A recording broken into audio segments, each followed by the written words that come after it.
ایک نیک شخص کے گھر کی دیوار اچانک گر گئی۔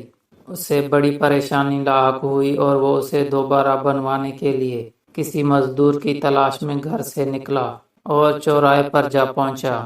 وہاں انہوں نے مختلف مزدوروں کو دیکھا جو کام کے انتظار میں بیٹھے تھے۔ ان میں ایک نوجوان بھی تھا جو سب سے الگ تھلگ کھڑا تھا۔ اس کے ایک ہاتھ میں تھیلا اور دوسرے ہاتھ میں تیشا تھا۔ اس شخص کا کہنا ہے کہ میں نے اس نوجوان سے پوچھا، کیا تم مزدوری کرو گے؟ نوجوان نے جواب دیا، ہاں۔ میں نے کہا، گارے کا کام کرنا ہوگا۔ نوجوان کہنے لگا، ٹھیک ہے، لیکن میری 3 شرطیں ہیں۔ اگر تمہیں منظور ہو تو میں کام کرنے کے لیے تیار ہوں۔ پہلی شرط یہ کہ تم میری مزدوری پوری ادا کرو گے۔ دوسری شرط یہ کہ مجھ سے میری طاقت اور صحت کے مطابق کام لو گے۔ اور تیسری شرط یہ کہ نماز کے وقت مجھے نماز ادا کرنے سے نہیں روکو گے۔ میں نے یہ تینوں شرطیں قبول کر لیں اور اسے ساتھ لے کر گھر آ گیا، جہاں میں نے اسے کام بتایا اور میں کسی ضروری کام سے باہر چلا گیا۔ جب میں شام کے وقت واپس آیا تو دیکھا کہ اس نے عام مزدوروں سے دگنا کام کیا تھا۔ میں نے بخوشی اس کی اجرت ادا کی اور وہ چلا گیا۔ دوسرے دن میں اس نوجوان کی تلاش میں دوبارہ اس چوراہے پر گیا، لیکن وہ مجھے نظر نہیں آیا۔ میں نے دوسرے مزدوروں سے اس کے بارے میں دریافت کیا تو انہوں نے بتایا کہ وہ ہفتے میں صرف 1 دن مزدوری کرتا ہے۔ یہ سن کر میں سمجھ گیا کہ وہ عام مزدور نہیں بلکہ کوئی بڑا آدمی ہے۔ میں نے ان سے اس کا پتہ معلوم کیا اور اس جگہ پہنچا تو دیکھا کہ وہ نوجوان زمین پر لیٹا ہوا تھا اور اسے سخت بخار تھا۔ میں نے اس سے کہا، میرے بھائی، تو یہاں اجنبی ہے، تنہا ہے اور پھر بیمار بھی ہے۔ اگر پسند کرو تو میرے ساتھ میرے گھر چلو اور مجھے اپنی خدمت کا موقع دو۔ اس نے انکار کر دیا، لیکن میرے مسلسل اصرار پر مان گیا، لیکن ایک شرط رکھی کہ وہ مجھ سے کھانے کی کوئی شے نہیں لے گا۔ میں نے اس کی یہ شرط منظور کر لی اور اسے اپنے گھر لے آیا۔ وہ 3 دن میرے گھر قیام پذیر رہا، لیکن اس نے نہ تو کسی چیز کا مطالبہ کیا اور نہ ہی کوئی چیز لے کر کھائی۔ چوتھے روز اس کے بخار میں شدت آ گئی تو اس نے مجھے اپنے پاس بلایا اور کہنے لگا، میرے بھائی، لگتا ہے کہ اب میرا آخری وقت قریب آ گیا ہے، لہٰذا جب میں مر جاؤں تو میری اس وصیت پر عمل کرنا۔ جب میری روح جسم سے نکل جائے تو میرے گلے میں رسی ڈالنا اور گھسیٹتے ہوئے باہر لے جانا اور اپنے گھر کے ارد گرد چکر لگوانا اور یہ صدا دینا کہ لوگو، دیکھ لو، اپنے رب تعالیٰ کی نافرمانی کرنے والوں کا یہ حشر ہوتا ہے۔ شاید اس طرح میرا رب عزوجل مجھے معاف کر دے۔ جب تم مجھے غسل دے چکو تو مجھے انہی کپڑوں میں دفن کر دینا۔ پھر بغداد میں خلیفہ ہارون رشید کے پاس جانا اور یہ قرآن مجید اور انگوٹھی انہیں دینا، اور میرا یہ پیغام بھی دینا کہ اللہ عزوجل سے ڈرو، کہیں ایسا نہ ہو کہ غفلت اور نشے کی حالت میں موت آ جائے اور بعد میں پچھتانا پڑے، لیکن پھر اس سے کچھ حاصل نہ ہوگا۔ وہ نوجوان مجھے یہ وصیت کرنے کے بعد انتقال کر گیا۔ میں اس کی موت کے بعد کافی دیر تک آنسو بہاتا رہا اور غمزدہ رہا۔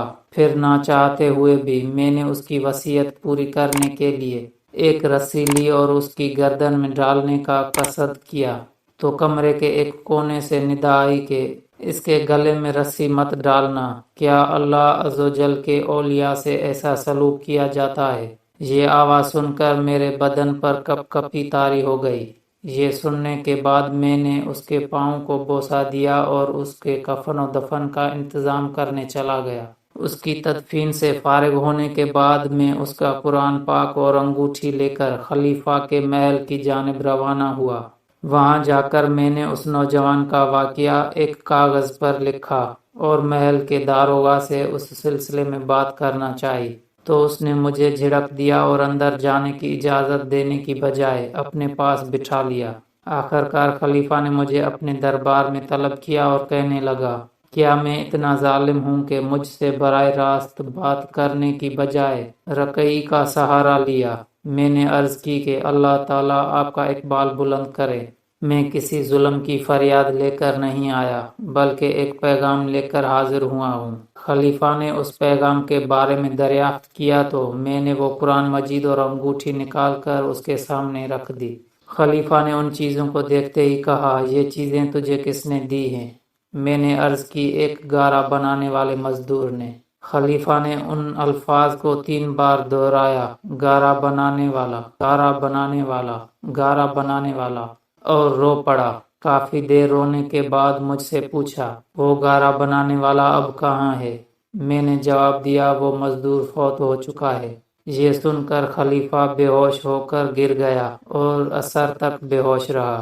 میں اس دوران حیران و پریشان وہیں موجود رہا۔ پھر جب خلیفہ کو کچھ افاقہ ہوا تو مجھ سے دریافت کیا، اس کی وفات کے وقت تم اس کے پاس تھے؟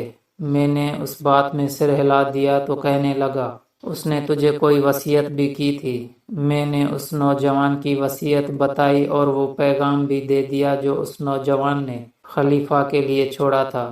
جب خلیفہ نے یہ ساری باتیں سنی تو مزید غمگین ہو گیا اور اپنے سر سے عمامہ اتار دیا، اپنے کپڑے چاک کر ڈالے اور کہنے لگا، اے مجھے نصیحت کرنے والے، اے میرے زاہد و پارسا، اے میرے شفیق۔ اس طرح کے بہت سے القابات خلیفہ نے اس مرنے والے نوجوان کو دیے اور مسلسل آنسو بھی بہاتا رہا۔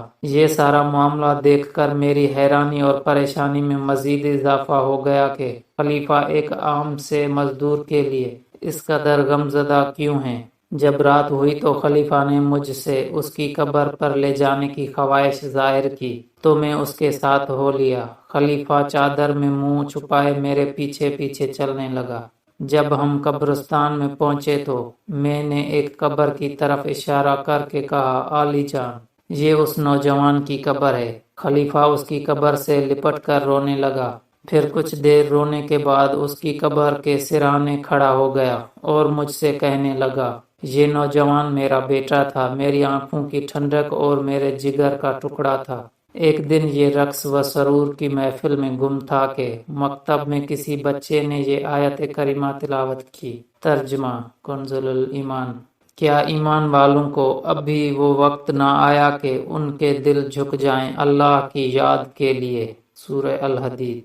جب اس نے یہ آیت سنی تو اللہ تعالیٰ کے خوف سے تھر تھر کانپنے لگا اور اس کی آنکھوں سے آنسوؤں کی جھڑی لگ گئی اور یہ پکار کر کہنے لگا، کیوں نہیں، کیوں نہیں، اور یہ کہتے ہوئے محل کے دروازے سے باہر نکل گیا۔ اس دن سے ہمیں اس کے بارے میں کوئی خبر نہ ملی، یہاں تک کہ آج تم نے اس کی وفات کی خبر دی۔ اور عقل مند کے لیے اتنی ہی نصیحت کافی ہے۔ نصیحت کرنا تو بہت آسان ہے مگر اس کو قبول کر کے اس پر عمل کرنا بہت ہی مشکل ہے، کیونکہ جن لوگوں کے دلوں میں دنیاوی لذات اور نفسانی خواہشات کا غلبہ ہو ان کو نصیحت و بھلائی کی باتیں کڑوی لگتی ہیں۔